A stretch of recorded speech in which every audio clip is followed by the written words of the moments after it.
Padahal yang paling penting dalam hidup ini kita nyantel terus kepada Allah. Dan nyantel ke Allah dalam kelapangan, kemudahan itu susah. Tidak ada yang lebih pahit dari berharapnya hati kepada kita. Allahumma ftah lana hikmataka ya Allah.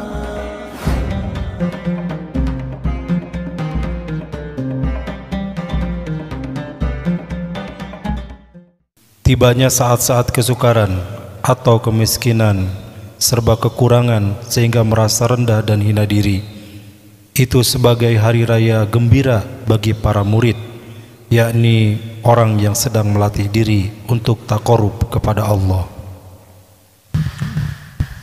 Memang tidak semua di antara kita punya program ingin dekat dengan Allah. Sedikit saja yang benar-benar menggebu di hatinya, ya Allah, saya ingin jadi hamba kesayanganmu, saya ingin menjadi hamba pilihanmu. Tidak banyak yang kepikiran terus bagaimana saya jadi orang yang dicintai Allah, bagaimana saya menjadi orang yang dirindukan Allah. Tidak banyak. Banyaknya orang ingin disukai orang lain, ingin dicintai istri, dicintai suami, disukai atasan, disukai teman, disukai tetangga. Tidak salah, tetapi ya makin berharap dari makhluk makin banyak kecewa. Makin ingin disayang istri, sebetulnya bagi lelaki makin menderita. Kalau mau ingin menyayangi itu lebih ringan. Ingin oleh makhluk itu pasti neken. Ingin diterima kasihi, ingin disayangi, ingin dicintai, ingin dibalas budii, ingin dikagumi, ingin diberi. Kalau sudah ke makhluk, nyesek saja. Tapi kalau nya ingin kepada Allah, ingin disayang Allah, ingin dijaga Allah, ingin dijadikan kekasih Allah, itu beda. Tapi tidak banyak. Nah, bagi orang yang goalnya ingin dekat dengan Allah, melihat kesempitan, kepahitan, kesulitan itu seperti diberikan jalan lebih mudah untuk dekat dengan Allah, karena kelapangan, kemudahan itu cenderung lebih melalaikan. Seperti antara dipuji dan dicaci. Nah, nafsu itu sukanya ke dipuji. Kita tidak perlu cari masalah supaya dicaci orang, tetapi sikap buruk orang lain kepada kita itu lebih memudahkan kita untuk berlindung ke Allah daripada dihormati orang. Kita jarang berlindung ke Allah karena dihormati orang, betul? Tapi kita cenderung berlindung ke Allah ketika diancam orang. Ketika musim banyaknya makanan gratis, kita jarang berlindung ke Allah. Tapi musim Covid gratis, nah ini berlindung ke Allah. Padahal yang paling disukai oleh Allah adalah kita jadi dekat dengan Allah, betul? Jaranglah orang kalau dipuji, ya Allah, tolong lindungi dari pujian ini, jarang. Tapi ketika ada orang yang mengancam, ya dulu ingat ada teman yang diuji dengan lilitan hutang. Itu katanya saat yang paling dekat dengan Allah itu ketika ada debt collector. Ketika debt collector datang dan besar, karena ketika debt collectornya kurang zikirnya, karena dia lebih gede. Ini ilustrasi sederhana, hadirin. Padahal yang paling penting dalam hidup ini kita nyantel terus kepada Allah. dan nyantel ke Allah dalam kelapangan, kemudahan itu susah, lebih sulit lah. Tapi ketika ada ancaman, ada petir, ada gempa, nyaris semua orang menyebut nama Allah. Itulah sebabnya bagi sebagian orang yang ingin dekat dengan Allah, ketika ada masalah itu cenderung bersyukur. Maaf ya, bukan ingin mengundang masalah, tetapi seperti oleh Allah tuh sedang lebih dimudahkan untuk jadi dekat dengan Allah. Ini bukan makom saya, hadirin, saya belum pengen ada masalah ya. Tetapi kalau ada tuh di keluarga juga begitu. Sebetulnya kalau seorang istri atau seorang suami misal pendamping hidupnya sedang marah ya, kita tidak usah sibuk bela diri. Lebih baik kita sibuk evaluasi diri, sibuk istighfar, sibuk minta tolong kepada Allah. Karena yang membulak-balik hati adalah Allah. Kita biasanya nalurinya adalah sibuk bela diri. Sudah bela diri malah menyalahkan. Ya ujungnya jadi bertengkar. Kenapa? Ya karena kita lebih sibuk dengan ingin diakui kebenaran kita oleh makhluk. Harusnya ingin diampuni oleh Allah.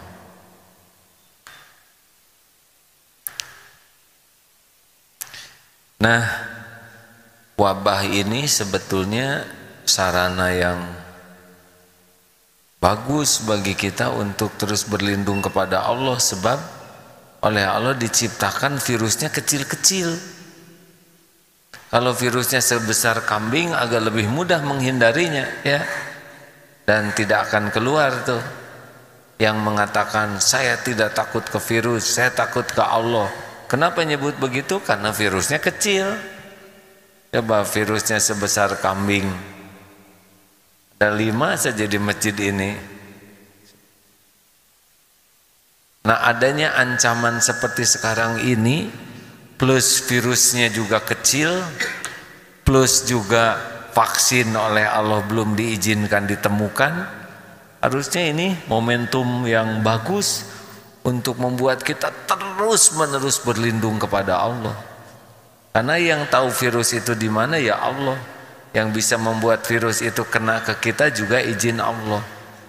Jadi sejujurnya kepahitan, kesulitan, tekanan, ancaman itu bagi para muridin, orang-orang yang memang ingin dekat dengan Allah, itu menjadi momentum yang sangat bagus dibanding dengan pujian, kelapangan, kemelimpahan harta, dimudahkan urusan.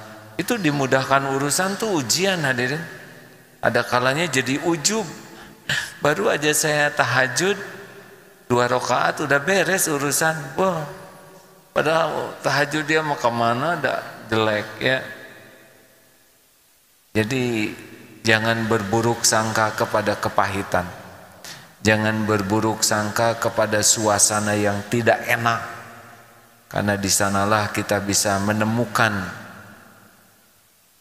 ketenangan, kenyamanan. Ketika kita bersandar kepada sesuatu dan sesuatunya ini mengecewakan, itu bagus, karena kita jadi pindah bersandarnya kepada Allah.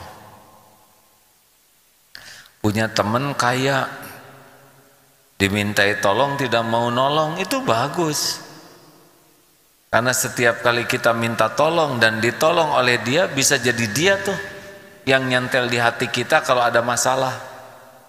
Ada kesulitan, ingat dia. Ada keinginan, ingat dia. Dianya tuh bukan Allah. Jadi sebetulnya punya relasi, orang yang seneng nolong, orang yang seneng bantu, seneng ngasih. Kalau tidak hati-hati, hati kita kecenderungan ke dia terus tuh. Ada kesulitan, pengen telepon. Guru saya pernah mengajari jangan, bukan hanya jangan minta, tapi terlintas di hati saja ngarep-ngarep dikasih oleh dia, maksud dia ini seseorang, jangan, percuma. Yang mengatur lalu lintas karunia itu Allah. Kalau kita berharap dari dia, kalau tidak ada takdirnya nggak akan pernah datang walaupun dia punya. Kita kecewa, tapi kalau ditakdirkan ada rezekinya lewat dia, kita jadi nganggap dia sebagai sumber, bisa dituhankan oleh kita. Makanya kalau suatu saat ditolak keinginan kita tuh bisa jadi pemberian dari Allah. Kenapa ditolak jadi pemberian? Karena kita ditolak dari makhluk, diberi jalan hanya berharap ke Allah. Dan itu nanti Allah ngasih jalan lain. Tidak harus terpikirkan oleh kita. Kesimpulan, jangan berburuk sangka dengan situasi sulit, situasi yang tidak enak, situasi yang tidak sesuai keinginan dan harapan, karena boleh jadi di sanalah letaknya pertolongan Allah, kita lebih dekat dengan Allah. Ya, naluri kita pasti ada ya, kita ingin dihargai, itu naluri yang memang sudah Allah simpan di hati kita. Tetapi dominan tidak. Nah, kalau sudah dominan, ini akan jadi masalah. Tidak ada yang lebih pahit dari berharapnya hati. Allahumma aftah lana hikmataka ya Allah.